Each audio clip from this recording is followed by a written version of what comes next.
안녕하십니까, 문틀란TV입니다.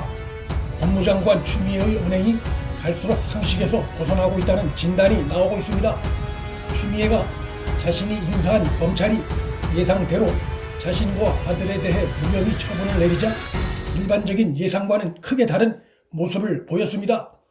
보통의 공직자 같으면 어쨌든 무리를 일으켜 국민께 송구하다며 거듭 고개 숙이는 척이라도 할 법한데, 추미애는 그렇지 않고 그간 자신과 아들 등에게 의혹을 제기한 측이 사과를 하지 않으면 법적 조치를 취하겠다고 위협하고 나섰습니다. 누가 봐도 자신의 영향력 아래에 있는 검찰 수사팀의 면죄부 발표에 대해 겸연쩍어하는 모습을 보여야 할 텐데 전혀 그런 기색이 없이 오히려 정반대의 모습을 드러낸 것입니다. 추미애는 추석 연휴가 시작되고 다음 날인 2일 페이스북에 글을 올려 또다시 자신과 아들 등에 대해 무책임한 의혹을 제기한 측이 분명한 사과를 하지 않으면 이른 시일 내에 법적 조치를 취하겠다고 또다시 위협했습니다. 자신이 임명한 친정권 검찰들로 구성된 수사팀이 수사하고 발표한 뻔히 예상됐던 결과를 앞세워 자신에게 의혹을 제기한 측을 거듭 윽박지르고 법적 조치 운운하며 위협하고 있는 것입니다. 추미애의 이런 태도는 검찰 수사 발표로 자신 등에게 제기됐던 의혹이 말끔히 해소됐다고 주장하고 있기에 가능한 것인데, 정권 편향적인 검찰의 조사는 언제고 뒤집어질 수 있는 것이고, 그래서 언제고 다시 조사가 이루어질 수 있는 것이 검찰 조사고, 법무장관 추미애가 이를 모를 리 없는데 언제부터 이렇게 검찰의 수사 결과를 신뢰했는지 참으로 궁금하고, 역대 검찰의 수사 결과를 다 신뢰했었는지도 궁금하고, 아마도 자신에 대해 무혐의 처분이 나왔으니 검찰 조사를 신뢰하는 것일 테고, 그럴 가능성은 거의 없었지만 혹시 이번에 자신의 기대와 다른 수사 결과가 나왔다면 그는 검찰이 아직도 개혁이 덜 됐다며 여론을 호도했을 가능성도 있어 보입니다. 그는 국회 답변 과정에서 검찰 수사 결과가 나오면 어떤 내용이 됐든 따르겠느냐는 야당의 질의에 직접적인 답변을 하지 않았었습니다. 그런데 법무장관 추미애가 검찰 조사 후 두 번째 내놓은 페이스북 글을 보면 처음에 내놓은 글과 다른 점이 한 가지 눈에 띕니다. 자신과 아들 의혹과는 별개로 또 다른 큰 문제가 되고 있는 국회에서 행한 숱한 거짓말 행태에 대한 답변이 담겨 있다는 점입니다. 그는 자신과 아들 의혹 관련해 국회에서 모두 27번 거짓 답변한 것으로 언론들의 조사 결과 드러났습니다.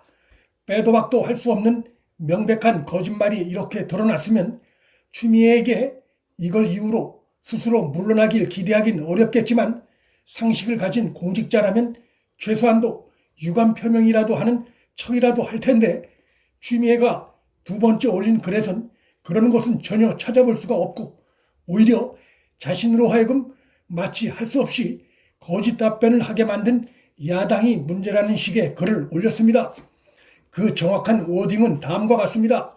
국회 회의장에서 저를 상대로 집요하게 윽박지르며 얻어낸 몇 가지 답변을 짜집기 해 거짓말 프레임으로 몰고 가는 행태는 이라고 운운했는데, 야당이 자신을 거짓말쟁이로 몰고 갔다는 뒤에 일종의 야당에게 자신의 잘못에 대한 책임을 뒤집어 씌우는 행태가 아닐 수 없습니다.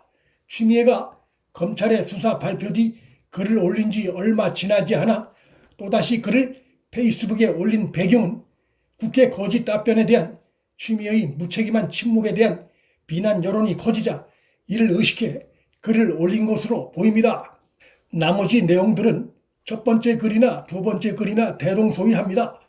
그런데 국회 거짓 답변에 대한 추미애의 페이스북 글엔 몇 가지 큰 문제점이 발견됩니다.